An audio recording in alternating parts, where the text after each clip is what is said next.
The morning smiles with Haseeb Khan on boom FM 106.6।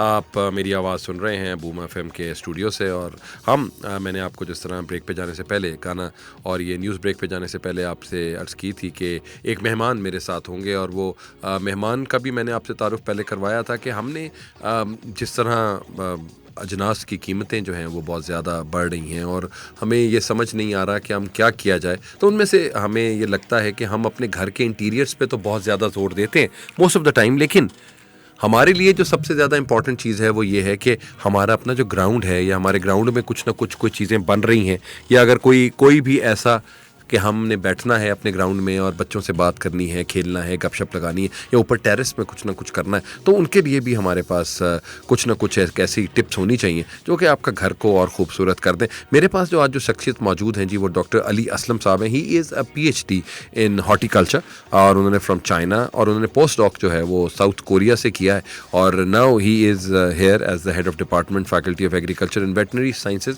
Hair at Superior. So हमारे लिए जो सबसे ज़्यादा इंपॉर्टेंट काम है वो उनसे पूछना है कि एक तो इस फील्ड की तरफ वो कैसे आए, और उसके बाद हमारे लोगों में किस तरीके से हम ये शौक़ पैदा कर सकते हैं हॉर्टिकल्चर का। अस्सलाम वालेकुम डॉक्टर साहब। वालेकुम अस्सलाम। कैसी तबीयत है सर? ठीक ठाक है? मैं ठीक हूँ सर। ये जो हमारे पास चल रहा होता है, लोग पहली बात तो ये कि सर दुनिया साइंसों में PhD करती है, या बड़ी बड़ी फिज़िक्स में, केमिस्ट्री में, या बाकी, तो आपने ये कैसे सोचा सर कि ये साइंस भी एक होनी चाहिए और हॉर्टिकल्चर में बहुत माहौल पड़ सकता है और दुनिया में को बहुत फैसिलिटेट किया जा सकता है? अच्छा, पहले तो ये है कि ये भी एक साइंस है और प्लस ये एक आर्ट भी है। आर्ट, ठीक है सर। क्योंकि हॉर्टिकल्चर की डिग्री है, इसमें हम इंटीरियर और आउटडोर डिज़ाइनिंग भी पढ़ते हैं। ठीक है। इसके अलावा जो हमारी वेजिटेबल्स क्रॉप्स हैं, फ्रूट क्रॉप्स हैं, मशरूम है, और टिश्यू कल्चर का जो सेक्शन है वो भी इसी के अंदर आता है। ठीक। और जिस तरह आपने पूछा कि मैं इस फील्ड की तरफ किस तरह आया, वो इस तरह है कि मेरी फैमिली जो है वो एग्रीकल्चर बैकग्राउंड से है, तो मैंने अपने बड़ों को ज़मीनों पर जाते हुए देखा, तो मेरे अंदर एक ब्लड में ही था कि मैंने एग्रीकल्चर में ही जाना है। मेरे घर का लॉन बहुत बड़ा था, I used to grow vegetables there from my childhood.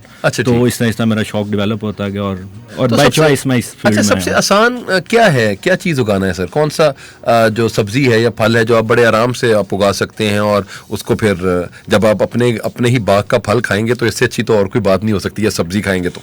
जी बिल्कुल, सारी सब्जियां और ख़ासकर जो फ्रूट्स हैं वो भी घरों में उगाए जा सकते हैं, और बहुत आसान तरीका है इनको उगाने का, कोई इतनी रॉकेट साइंस नहीं है। ठीक है। जैसे आपको क्या करना है कि आप मार्केट से अच्छा किस्म का बीज लें, जिसको हम हाइब्रिड बीज कहते हैं, या देसी बीज भी मिलते हैं, वो ले सकते हैं।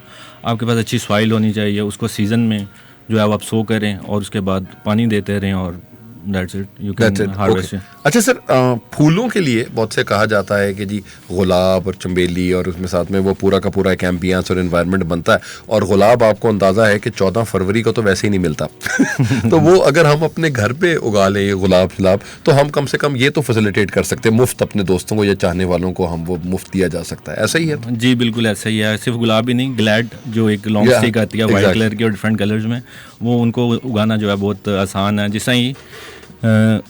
जिस तरह ही जी ग्लैड का जो फरवरी से 2-3 महीने पहले जो है ना, इसका सीज़न आता है, तो अक्टूबर में ये आप लगा लें ग्लैड के पौधों को, और फेब आने तक ये मैच्योर हो जाते हैं। आप कट करके इसकी जो स्टिक है वो सेल आउट कर सकते हैं मार्केट में, और उन दिनों में इसकी प्राइसेस भी काफ़ी हाई होती हैं। अब now coming to the topic, अगर हम बात करें कि एग्रीकल्चर, अगर हम देखें कि Pakistan is an agricultural country, और अगर आप 70% ऑफ पाकिस्तान एग्रीकल्चर के ऊपर बेस करता है, जब अगर हम यहाँ पर कोई स्टूडेंट जिसको आप समझते हैं कि जिस तरह आपने कहा कि मुझे बचपन से ही शौक़ था, तो यहाँ पे भी हमारे पास बहुत से स्टूडेंट्स ऐसे आते हैं जो कि ये कह रहे होते हैं कि जी हम एग्रीकल्चर बैकग्राउंड से हैं, लेकिन वो पढ़ कुछ और रहे होते हैं। तो अगर आप वही पढ़ लें और वहीं अपनी ज़मीनों को देख लें, बेहतर कर लें, तो ये कोई अच्छा काम बिल्कुल हो सकता है ना ये? जी बिल्कुल, आप सही फरमा रहे हैं। मैंने BS एग्रीकल्चर जब किया तो मेरे जो पेरेंट्स थे वो ट्रेडिशनल एग्रीकल्चर कर रहे थे। ठीक। तो मैंने कुछ नई टेक्नोलॉजी सीखी, जिसमें मैं आपको बताता चलूँ कि एक टनल फार्मिंग की टेक्निक है जो पाकिस्तान में यूज़ हो रही है। आउट ऑफ सीज़न प्रोडक्शन करते हैं हम टोमेटोज़ की और दीगर जो हमारी सब्जियां। ठीक। तो उसे करके मैंने अपनी फैमिली को उससे बहुत ज़्यादा पैसा कमा के दिया। पाकिस्तान में एक्चुअली जो है अवेयरनेस नहीं है इस फील्ड के बारे में। मेरे ख्याल से इससे ज़्यादा डिवर्सिफाइड फील्ड अभी तक नहीं है कोई भी। पाकिस्तान की जो इकोनॉमी है उसका तीसरा बड़ा सेक्टर है एग्रीकल्चर, 18.9 ये कंट्रीब्यूट करता है GDP में। ओके। इसमें प्राइवेट सेक्टर में इंतहा की जो मैं एक छोटी सी मिसाल देता चलूँ कि सिर्फ मुल्तान रीजन के अंदर 600 के करीब जो आपकी पेस्टिसाइड कंपनीज हैं रजिस्टर्ड हैं, जहाँ पे आप BS एग्रीकल्चर करने के बाद जॉब कर सकते हैं। ठीक। इसके अलावा गवर्नमेंट सेक्टर अलहदा है, फिर आप जो हमारा गल्फ रीजन है वहाँ पे आप एक हैंडसम सैलरी के साथ जॉब कर सकते हैं। ओके अच्छा सर, हमारे एक स्टूडेंट हैं यहाँ पे उधर कस्बा, उन्होंने एक मैसेज किया है। उन्होंने ये कहा है कि जी जो वेजिटेबल और फ्रूट जो हम लगा लेते हैं, लेकिन उन्हें वो बैक्टीरिया से कैसे बचाया जा सकता है, उसके लिए क्या क्या कुछ करना पड़ता है सर, या अगर घर पे लगाना चाहें तो? अच्छा, इसमें दो चीज़ें हैं, एक तो हमारा केमिकल कंट्रोल होता है और दूसरा क्योंकि ये हम घरों में लगा रहे हैं तो हम इसे ऑर्गेनिक की तरफ ले जाते हैं ताकि हम जो घर में पौधे उगाएं वो केमिकल से फ्री हों। तो हम क्या करते हैं उसके लिए डिफरेंट सोल्यूशंस बनाते हैं। एक सोल्यूशन मैं आपको बता देता हूँ कि आप नीम के जो पत्ते होते हैं, आम जो दरख्त सड़कों के किनारों पे होता है, उसके पत्ते ओवरनाइट आप पानी में जो है उसको भिगो के रखें। जी सर। तो उसके बाद उसी पानी के साथ आपने जो शावर होता है घर में उसके साथ पौधों के ऊपर स्प्रे कर दें तो इंशाल्लाह कोई डिजीज़ और कोई इंसेक्ट वगैरह उस पर अटैक नहीं करेगा। ओके सही।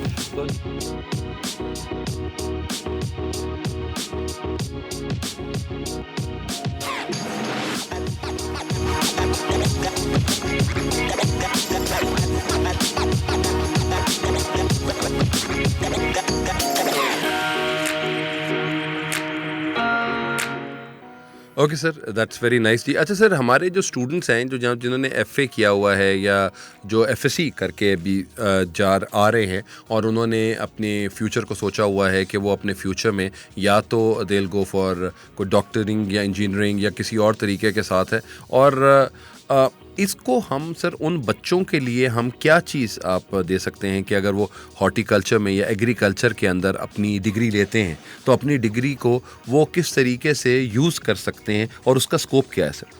सर इसमें इस तरह है कि जैसे मैंने आपको पहले बताया कि हमारा जो गवर्नमेंट सेक्टर है उसमें खासकर फीमेल्स के लिए अभी भी वेकेंट स्पेसेस जाती हैं, हमारे पास स्टूडेंट्स नहीं हैं। ठीक।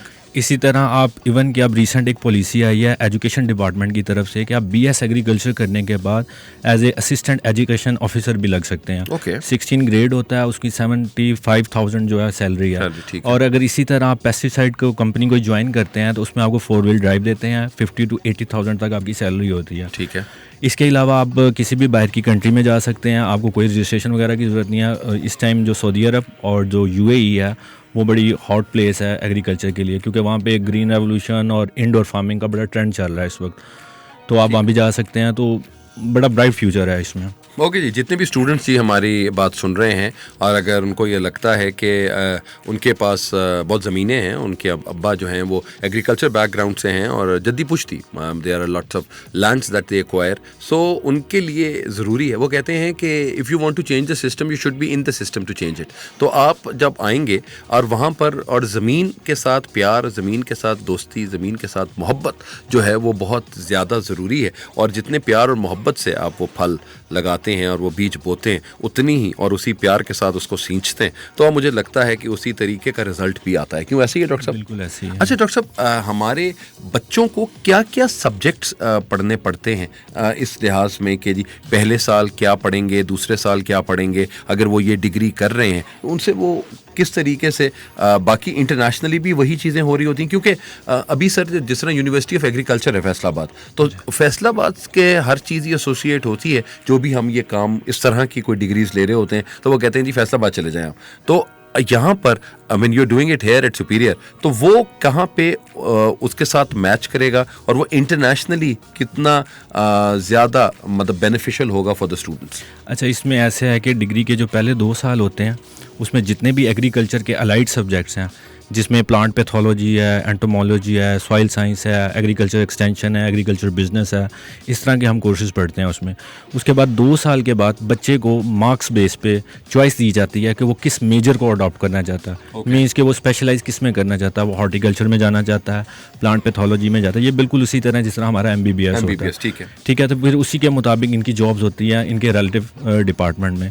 और जहाँ तक आपने ज़रई यूनिवर्सिटी फैसलाबाद का जिक्र किया, वो एशिया का सबसे बड़ा इदारा रहा है इस टाइम, लेकिन सुपीरियर यूनिवर्सिटी लाहौर जो है प्राइवेट सेक्टर में पहली यूनिवर्सिटी है जिसने एग्रीकल्चर का डिपार्टमेंट स्टार्ट किया, और ये बहुत खुशाइन बात है हमारी यूथ के लिए। जी बिल्कुल जी। आप जहाँ पे सुपीरियर यूनिवर्सिटी की बात की जाए तो सुपीरियर यूनिवर्सिटी ने बहुत हमेशा क्रिएटिविटी और इनोवेशन के साथ ही काम लेकर आए हैं, और उन्होंने हमेशा ऐसी डिग्रीज को इंट्रोड्यूस करवाया है, जिसके बाद बाकी तमाम यूनिवर्सिटीज़ जो हैं वो उसी तरह ही उनके पीछे पीछे आ गई हैं और उन्होंने फॉलो किया है। तो आई थिंक कि यहाँ पर अगर हमारे जो स्टूडेंट्स आते हैं और वो जब स्टूडेंट्स आएंगे तो उनके बाद सर यहाँ पे हमारा कोई एग्रीकल्चर फार्मिंग का भी और कोई इस तरह की भी चीज़ें भी यूनिवर्सिटीज़ में चाहिए होती हैं जो कि they are a part of the curriculum.